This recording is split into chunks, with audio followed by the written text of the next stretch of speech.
We spend 1/3 of our lives asleep. It is the only time we are truly vulnerable. When we close our eyes, we trust the world around us. We trust that we are safe. But imagine, just for a moment, that your sleep became a commodity. Imagine that, while you drift into dreams, your body is sold to strangers. This is the terrifying story of a young student named Lucy. A girl who was desperate for money, desperate for a future, and ultimately, desperate for the truth. What started as a simple job interview turned into a psychological nightmare that blurred the lines between life and death. Tonight, we dive into the chilling case of the Sleeping Beauty. This isn't a fairy tale. There is no Prince Charming here. There is only a girl, a mysterious tea, and the elderly men who pay to watch her sleep.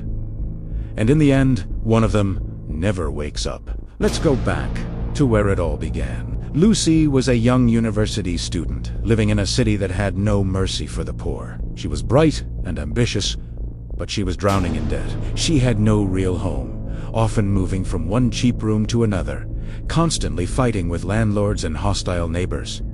To survive, she worked herself to the bone. By day, she attended classes. By afternoon, she was filing paperwork in a dull office. By night, she worked as a waitress in a cafe. But even this wasn't enough. The rent was always due, and her pockets were always empty. Her desperation led her to dangerous places. Some nights, she would go to bars, not to party, but to survive. She would meet strangers, flip a coin with men just to see who would pay for her night or take her home.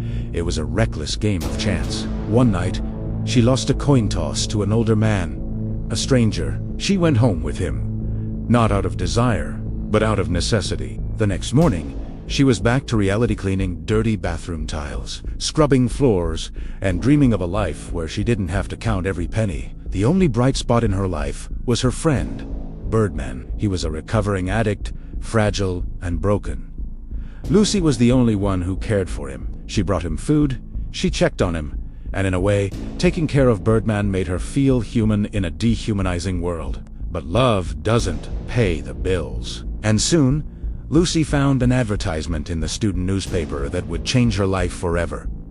The ad was simple: high pay for young female students. Lucy called the number and was invited for an interview with a woman named Clara. Clara was elegant, cold, and professional. But the interview was ... strange. Clara didn't ask about Lucy's grades or her work experience. She asked about her body. Do you have any bad habits? Do you take medication? Do you have any drug allergies? It felt more like a medical exam than a job interview. Clara explained that she ran an upscale, elite club. She offered Lucy a job as a waitress, but with a twist. She would serve dinner to wealthy, powerful men while wearing nothing but lingerie. Clara was honest about one thing. This isn't a career, she said. It's a way to make a lot of money, fast. Lucy, blinded by her financial struggles, agreed.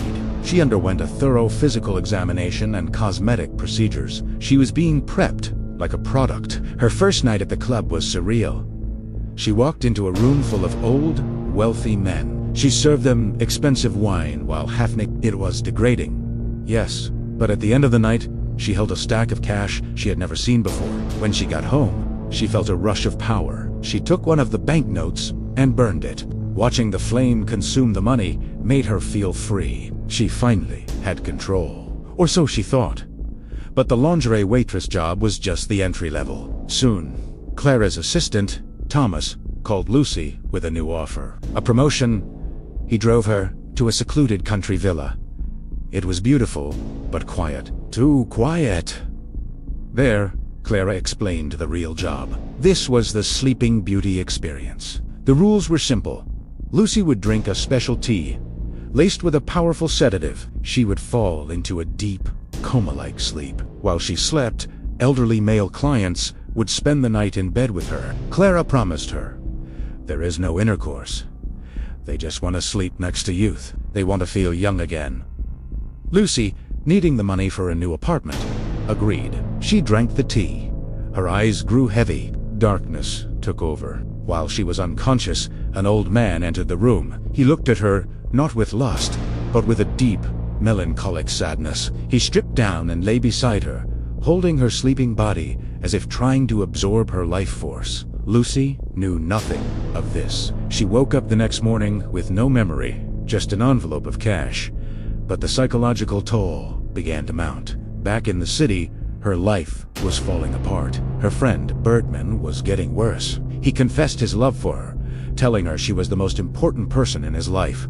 But Lucy was becoming numb. She was living two lives, one where she was a struggling student, and one where she was a doll for rich men. Tragedy struck. One day, Lucy received a call. Birdman had overdosed. He took too many pills, trying to numb his own pain. Lucy rushed to him, climbed into bed with him, and held him as he took his last breath. He died in her arms. Something inside Lucy broke that day. At the funeral, she felt isolated.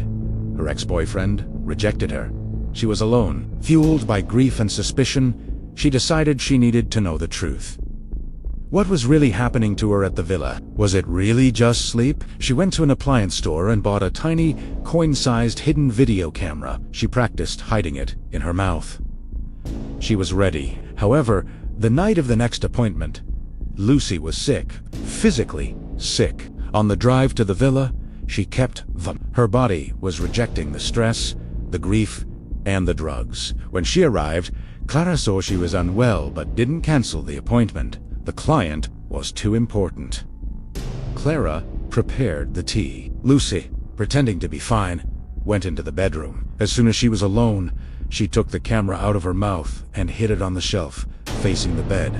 Then, she got under the covers and let the drug take over. The camera rolled. Lucy fell asleep. But Tistim, the client, wasn't looking for comfort. It was the same old man from before. He had asked Clara to make his tea with a quadruple dose of sleeping pills. He didn't want to sleep. ... He wanted to die. He lay next to Lucy and passed away. The next morning, Clara entered the room to check on them. She found the man dead. Panic set in. She needed to wake Lucy up to get her out of there before the scandal broke. She shook Lucy, but the drugs were too strong. Lucy was barely breathing. Clara performed CPR, frantically pumping Lucy's chest. Suddenly, Lucy gasped.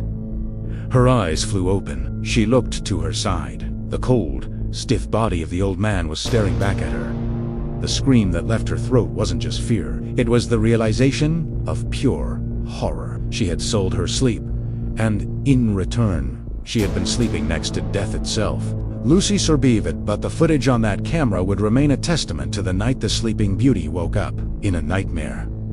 This story reminds us that everything has a price, and sometimes the cost is your own soul. Thanks for watching.